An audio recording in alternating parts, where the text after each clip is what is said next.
정자 검사 결과 듣고 나시면 의기양양하게 나가시는 분들이 또 있으시더라고요. 좀 쉽게 말하면 문을 열고 들어가야 되는데 못 열고 들어가는 거죠. 그래서 옆에서 살짝 열어주는 보조생식 문을 따주는. 네, 그런. 안녕하세요. 환자 입장에서 최신의 의료 정보를 윤리적으로 전달하는 삼신 의사입니다. 오늘 주제는요, 그동안 여성분들 얘기 많이 했어요. 그래서 정액 검사 얘기를 한번 하려고 하는데, 요즘에 또 남성분들 임신 전 건강관리 사업으로 많이 오셔서 정액 검사 얘기를 좀 하려고 합니다. 자, 정액 검사는 왜 중요하죠, 선생님? 예전에는 임신이 안 되면 다 이제 여자 탓이라고 얘기를 했었죠. 근데 이제 아무래도 남성분들의 요인도 있을 수 있습니다. 그래서 그냥 저는 대략적으로 설명드릴 때 뭐 3분의 1 정도는 남성 원인이 있을 수 있다 이렇게 얘기를 드리고 있고, 정자의 어떤 뭐 수가 예를 들어서 많이 부족하다던가 아니면 뭐 운동성이 많이 떨어진다던가 하면 실제적으로 수정능이나 결과적으로는 임신율에 영향을 미칠 수 있습니다. 그래서 검사를 해보시는 게 필요하죠. 그러면 MBTI T 입장에서 과연 그러면 이 남성분들 정액 검사에서 이상이 있어서 안 되는 경우가 어떤 경우가 있을까요, 선생님? 기준치라는 게 일단 정해져 있기는 해요. 요새 많은 병원에서 WHO 기준이라고 해서 정액의 어떤 양이나 아니면 그 속에 포함된 정자의 개수, 그리고 운동성, 모양 이런 부분들을 평가를 하고 있고, 운동성이나 아니면은 정자의 수가 많이 부족하다던가 아니면은 기형정자가 좀 심각한 분율로 많다던가 하면 그런 부분들이 난임의 원인이 될 수 있습니다. 이제 보통 사람들한테 와닿을 수 있는 얘기는 어떤 얘기도 있냐면, 항암 치료를 해서 정자수가 확 줄거나 아니면 염색체 이상인데 티가 안 난 남자분들이 계세요. 클라인펠터 같은 경우. 그런 경우란 예전에 어렸을 때 잠복 고환인 분들, 그 다음에 이제 어렸을 때 고환을 외상 다쳤던 분들. 근데 사실 근데 그분들은 정액 검사하러 와서 미리 얘기하세요. 저 옛날에 이런 경우 있었어요. 본인들도 아시는 거죠. 그래서 실제로 임상적으로 보면 그런 분들이 있고, 방금 선생님이 말씀하신 대로 어떤 특정 정액 검사 레인지에서 벗어나는 분들, 이런 분들이 정자가 약할 경우에는 되게 유산이 되거나 화학적 임신 이런 경우도 꽤 많이 있어서, 그래서 그런 이유 때문에 3분의 1이나 된다고 보시면 될 것 같아요. 사실 여성분들 같은 경우에는 나이가 많으면 난소 기능이 좋지 않을 것이다 이런 어느 정도의 예상을 하고는 그렇죠. 계시는데, 남성분들은 이게 막 어렴풋하게 이게 나이가 많아도 뭐 정자의 기능이나 이런 부분들은 괜찮겠지 이렇게 생각을 하시는 경우들이 있어요. 사실 겉부분으로 봤을 때 전혀 티가 나지 않습니다. 그래서 이제 좀 검사를 하셔야 되는 것 같아요. 선생님, 정자는 그러면은 옛날 사람들도 알고는 있었어요. 그리스 시대도 알고 있었고 그때도 어원이 있었답니다. 그런데 진짜 우리 눈으로 발견한 건 언제일까요, 선생님? 그리스 시대에 발견됐다니 놀랍네요, 아주. 예상을 했던 거죠. 예상은 했어요. 그때도 알고 있었는데, 네. 알게 된 거는 1677년에 네덜란드에서 발견이 됐는데, 어떻게 발견이 됐을까요, 선생님? 어떻게 발견됐을까요? 네. 거의 과학적이다. 과학적으로 판단을 한다고 생각하면 좀 알 수 있어요. 과학적. 과학적. 저기 보이는 것들도 많이 있죠. 뭐 카메라. 네. 렌즈의 발달로 아, 네. 200배 이상이 되면 보일 수 있는 거예요. 그래서 그게 영리망립학교에 움직이는 몸 안에 동물이 또 있다, 그렇게 해서 보고까지 했었어요. 그리고 나서 그게 이제 점점 학회에서 정설로 받아들이면서 그때 1677년에 과학적으로 정말 마치 지동설, 천동설처럼 정자가 규명이 됐습니다. 하나 더 있겠죠? 난자는 언제일까요? 난자요? 남성들의 몸 안에 뭔가 움직이는 동물이 있다라는 걸 발견을 한 게 되게 쇼킹했을 테니까 비슷한 시기에 발견하지 않았을까 싶은데요. 근데 이제 이렇게 생각하시면 돼요. 정자는 생각보다 쉽게 얻을 수 있잖아요. 그렇죠. 정자는 쉽게 얻을 수 있으니까 좀 일찍 발견되고, 난자는 한 150년 넘었어요. 1827년에 발견이 됐는데, 네. 어떻게 발견이 됐냐면, 여성의 생식세포는 안에 있잖아요, 몸 안에. 그러니까 그 난자의 조직병리학을 하면서 현미경을 하다가 발견된 게 난자인 거예요. 다른 개념이라고 보시면 되고요. 정자와 난자를 발견하면서 이게 임신에 영향을 준다까지 알 수 있는 것까지는 거의 19세기 넘어서, 시험관 아기가 20세기였잖아요. 그러니까 그때쯤 발견됐다고 보시면 되겠어요. 정자 얘기를 왜 이렇게 길게 하냐?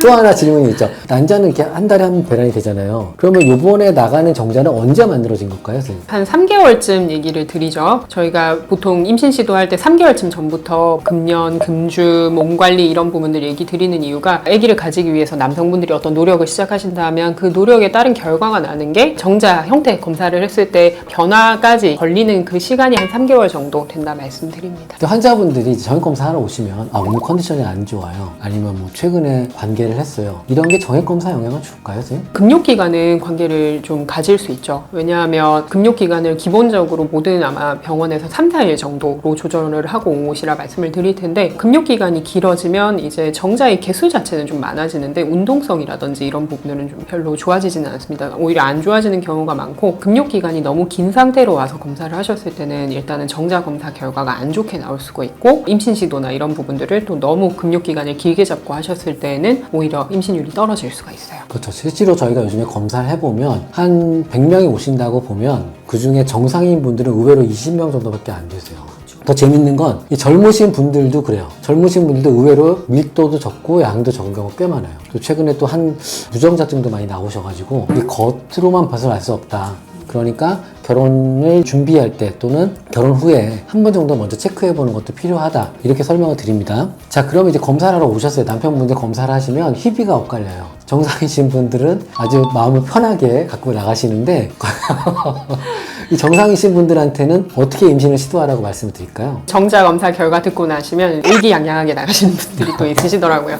근데 뭐 사실 처음에 말씀드렸다시피 정자 검사가 모든 어떤 난임의 원인이나 뭐 이런 것들을 다 감별해 주는 거는 아니기 때문에 그냥 그건 필수 요건 중에 하나에 불과하고 부부가 같이 오셨을 때 일단은 부부의 나이라든지 아니면 가지고 계신 질환 아니면 임신 시도한 횟수 이런 부분들을 따져서 정자 검사를 평가할 때 좀 같이 말씀을 드립니다. 정자 검사 결과가 정상이었더라도 이제 여성분 나이가 좀 많다던가 임신 시도 기간이 좀 오래됐다던가 이런 분들은 당연히 이제 필수적인 난임 검사 뭐 예를 들면 여성분 난소 기능 검사라든지 아니면 나팔관 검사 이런 부분들을 하셔야겠고 그런 검사 결과가 다 정상이었는데도 좀 너무 오랜 기간 동안 3년 4년 이렇게 임신이 안 됐다 하시는 분들은 시술이나 이런 부분들 고려하시라 말씀드리죠. 잘 말씀해 주셨는데 정액검사 정상이면 아내분 검사를 하고 그 다음에 시도를 해보고 잘 안 되면 이거는 그 생식기들끼리 잘 못 만날 수도 있다 이렇게 생각을 하고 단계를 올리는 거죠. 그래서 배란 유도를 하거나 또는 인공수정이나 시험관하기로 넘어가는 단계가 된다고 보시면 돼요. 또 하나 설명드리는 게 가끔 검사 또 한 3개월이나 1년 지나서 검사하면 안 좋아질 때도 있으세요. 그러니까 정상이라고 하실 때 아기 생길 때까지는 좀 더 관리하시라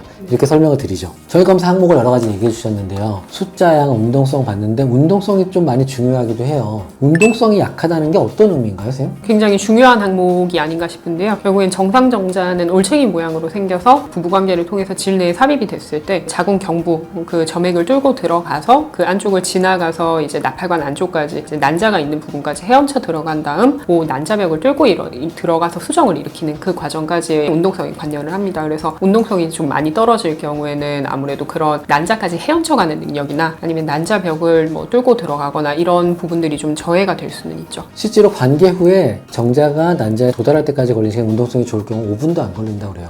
그러니까 운동성이 굉장히 중요하고 수정에서도 굉장히 중요하죠. 그런 걸 나타내는 몇 가지 지표가 있는데 운동성이 좀 많이 안 좋으면 그러면 어떤 거를 권장해야 될까요? 일단 운동성이 어느 정도 떨어지느냐에 따라서 좀 달라질 것 같습니다. 그래서 정상 이제 운동성은 저희가 보통 진행성 운동성, 앞으로 나가는 운동성이 한 30% 정도 이상은 돼야 된다 얘기를 드리는데 그거보다 더 떨어져서 한 15%에서 뭐 30% 정도 요 정도 사이라고 할 것 같으면 뭐 인공수정이나 이런 부분들을 뭐 조금 고려를 해볼 수도 있겠지만 정자검사의 다른 팩터들도 봐야 됩니다. 근데 운동성이 그 이하로 만약 떨어진다던가 이럴 경우에는 시험관 중에서도 이제 정자 미세 주입이라고 해서 약간 정자를 안쪽으로 난자 안쪽으로 찔러 넣어서 주입하는 방법이 있어요. 그런 부분들을 고려해 봐야겠죠. 그렇죠. 운동성이 턱걸이인 경우 가끔 검사를 설명을 드리면 정상 레벨에서 약간 올라가 있는데 정상이라고 말씀드리긴 하거든요. 그런 경우에도 자연 임신의 확률이 좀 많이 내려갈 수 있으니까 운동성이 좀 정상 범위 근처면 약간 좀 몸 관리가 더 필요할 수 있고 매번 설명드리는 내용 중에 이제 운동성이 적은데 자연주기 할 때 어떻게 할까요? 하면 카페인 같은 걸 드시면